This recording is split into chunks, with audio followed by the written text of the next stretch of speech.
All right, so today I wanted to bring out the old collection again today because I realized I could make a cool video.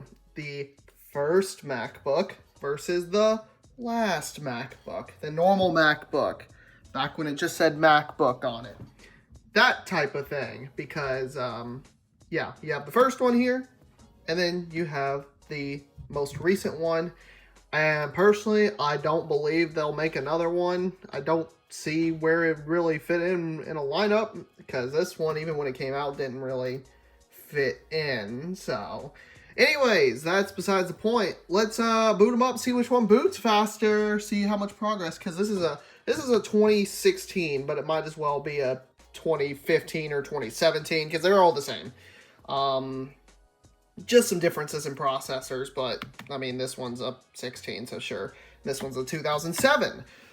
So, for all intents and purposes, yeah, they're 10 years apart, sure. Alright, let's boot them up and see which one goes faster.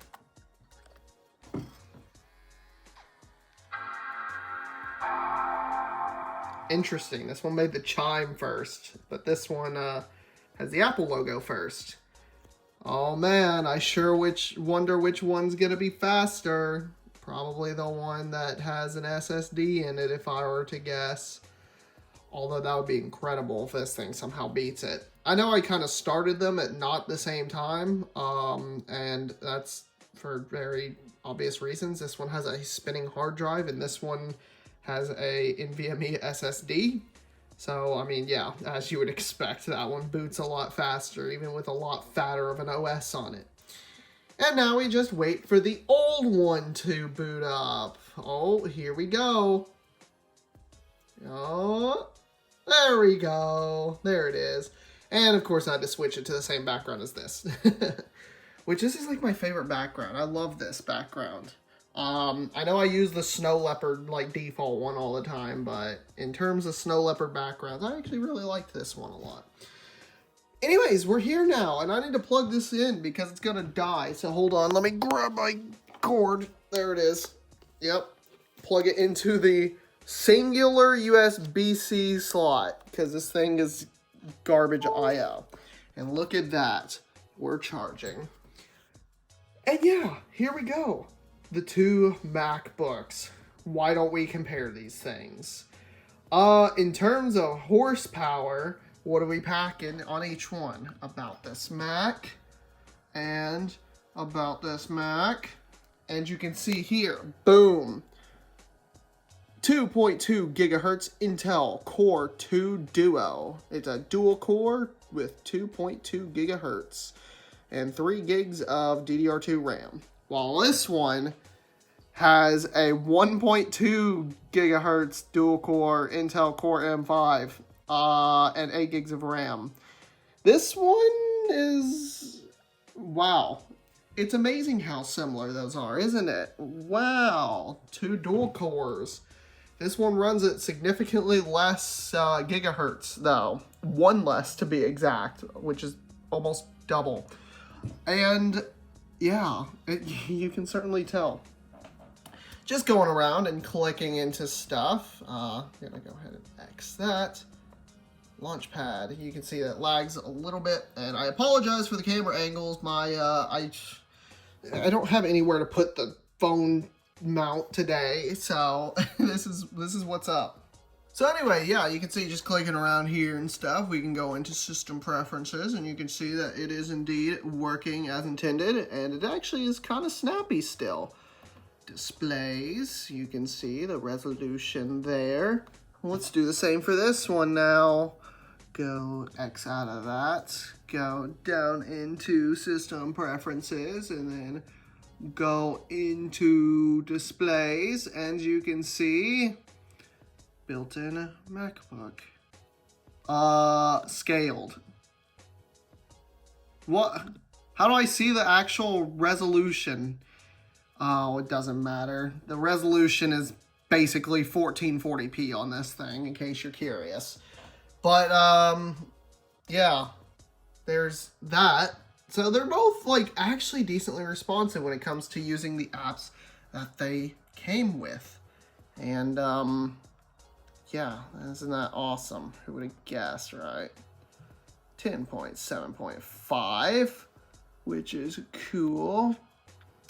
And because it's 10.7.5, that means that I cannot put Roller Coaster Tycoon 3 into this, unfortunately. I would have loved to, because I bet you it would have run like garbage. But, yeah. There's that one. And we can close out that one. So let's talk about more of the exterior features, shall we? Because I want to show you guys this one first. And the most awesome feature about it, the red Apple logo. And, yeah, it's so awesome. Let's just turn this thing on around so we can see that. That was the sound of the battery. It's an aftermarket battery, so it's just, yeah, here's the red Apple logo. Isn't that cool, dude? Come on. Tell me that isn't cool looking. Oh, I love it. It reminds me of this guy right here, which I do have one of. And, oh boy, it needs to boot up. It's going to be a second. Alright, give her time. She'll go. Well, while we're talking about that, this guy does not have any glowing Apple logo or anything like that. And that's due to the fact that it would literally bleed into the display if there were glowing Apple logo, and you'd see a big, color splotch in the middle of the screen there. I believe there are some MacBook models where this actually is apparent. I think on some of the MacBook Airs you can see this because it's not totally fine on those. I think those have the problem slightly, but on these displays it would be a lot crazier apparently, but we'll never know. Anyways, this reminds me of this. Oh, I almost dropped it. Look at that. The beautiful red glow of Apple products. Ah, so nice. But yeah, all that to explain that one little thing. So now let's move on to the I/O of this thing. And first port here, I got a comment complaining that I didn't know what it was. Sorry to that one dude that I didn't know what a Kensington lock was. Yeah, this is very much as a channel about learning and stuff. In my description of my channel, I'm pretty sure I say I'm not an expert, which I'm not an expert. I'm still learning these things. This is just a hobby for me. Very recently acquired hobby. So, yeah. And, so you have that, the Kensington lock, which, can actually lock laptops and stuff down to places, which I've never experienced. So that's, why that was lost in my mind. Then you have the audio ports here. Obviously, headphone, microphone, the good stuff. 2 USB 1.1s, I believe. I don't think these were 2.0s yet. I could be incorrect on that. But yeah, I'm pretty sure it's 1.1. Then you have the classy Firewire 400. Oh, I love Firewire. And that one of the reasons I started actually collecting these computers is because I got this thing first and realized, man, I need Firewire support actually. And so I got the iMac because I was like, yeah, might as well get a device that it's suited for. And the iMac was actually just as cheap as buying a cable and a card for a computer. So I was like, might as well get a whole computer. Then you have Firewire 800, which I don't have a use for at all. You got Ethernet and then MagSafe charging on this side. Wow, that's a whole lot. I don't believe these holes are used for anything. If they are, be sure to let me know, because I do not know at all. Then coming over to this side, you have a single CD slot. Oh, those holes are probably for screws. Oh, screws that are now missing. Okay, that explains it. CD slot on this side. The CD tray is very, very buggy. I tried to put the RCT3 CD in, but it got to where I could barely touch it anymore and it wasn't going in. And I was like, nope, I'm not trying that. So I just pulled the CD back out. So probably broken. If I were to replace any device in the good old lineup, it would be this one, because this one is so horrendously bad condition. But it was the cheapest one I could find. So I'd expect that. Anyways, that's a whole mouthful. Now we can come over here and look at the exterior of this one. So turning this one on around, you can see the beautiful rose gold and a metallic reflective Apple logo, which of course, like I explained, was due to them not being able to properly or have a good quality lit up Apple logo. Coming over to the ports on this side, you get headphone jack, singular. Okay, well, let's come over to this side and see what you get. I'll give you a hint. I've spoiled it already. It's a single USB-C port. That's the only I/O on this entire machine. Headphone jack, USB-C port. It's all you get. It's all you need according... Oh, well, that's unfortunate. That's all you need according to the Apple design team, question mark. Whoever thought of that horrendous choice. But anyways, yeah, that's a little bit about the exterior of these things. But how are they to use? Obviously, there's quite a age gap here. So this device is quite a bit less usable on this old OS. We can go over to Chrome, though. Go to Chrome there. And we can go up here to Apple.com. We put that in and we wait. And while we wait, we will come over here and do Apple as well. And look at that. It looks like it was made for this OS. Probably because this OS is Monterey. And that's pretty recent still. Can't update it any further than Monterey, unfortunately. But that sure is a whole lot of OSs past Lion, which is what this one's running. Any day now, it'll load into the Apple website. Come on now. Come on, Google. Oh, there we go. I just had to hit it again. And, oh. Alright. Yikes. I mean, it's kind of doing it, though. Like, it's kind of doing it. Okay, what if I go to... I want to shop for Mac. I want to buy a new MacBook Air. That's the iPad. Okay, fine. I'll buy the new iPad mini because it says new on it. Oh, that's iPad again. iPad. iPhone. Oh. Okay. Maybe not then. Okay, well, I'll just use this one then. Mac. I want to buy a MacBook Air. And of course, it comes right up. Who would have guessed, right? So that's not really a fair comparison between these two. What is a fair comparison between these two, though? Not much, if I'm honest. We can do a camera test because these both are MacBooks, and I think they both have photo booth. Do you have photo booth? Yes, you do. And so do you.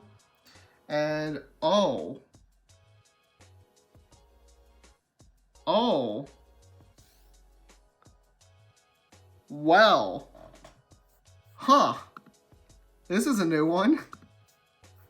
There's no connected camera. You sure? You sure about that? Let's try and reopen it. There is definitely a connected camera. I can see it right there, but oh, it's not. This one has a connected camera. Oh, it doesn't look very good though. You can look at me there, hello, and see. Oof. You can see a little reflection right there of the check engine light behind me. And that's what it is right there. Oh, you are now running on reserve battery power. Uh-oh. That's fine. We're almost done taking a look at all this anyway. Yeah, you can see that the blur that check engine light is right there. So it tells you a little bit about the quality of this thing. Not good. Anyways, let's quit out of photo booth. There we go. And kill. And there we go. Woo! Okay, well that's about the only real things I thought of. I guess I have a project to deal with on this one now, which is find out what's going on with the camera, because that is very strange. And last thing I want to talk about that we can compare on laptops is like the feel of using it. That is keyboard, trackpad, all that. Yeah, so you can go over to Safari, and then I can do some typing. Google.com, hit enter, and it goes to Google. That's really cool. Man, this butterfly keyboard's horrible. I hate the way it feels, actually. But then we come over here, and we go to... This one I can do notes on, if it has notes. Does this have notes on it? No. Literally no. Okay, that's fine. Back to Google. And we could go to Google.com. And hey, would you look at that? The trackpad, obviously being a lot smaller, is a bit more challenging to use and a lot less of a good feel. The physical button it's hit or miss for people. For me personally, I'm fine with the taptic feedback or whatever they call it. But I can see where the button would be good for some people. Keyboard, though, feels good, and it hasn't failed after all these years. I'm actually much happier with this keyboard than I am with this one. Although this one is backlit, even though it won't let me right now.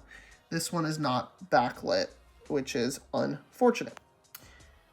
But anyways, guys, that pretty much wraps it up. I just kind of wanted to do a quick comparison of these two and show you what the differences are between 10 years of MacBook progress and the first and last MacBook.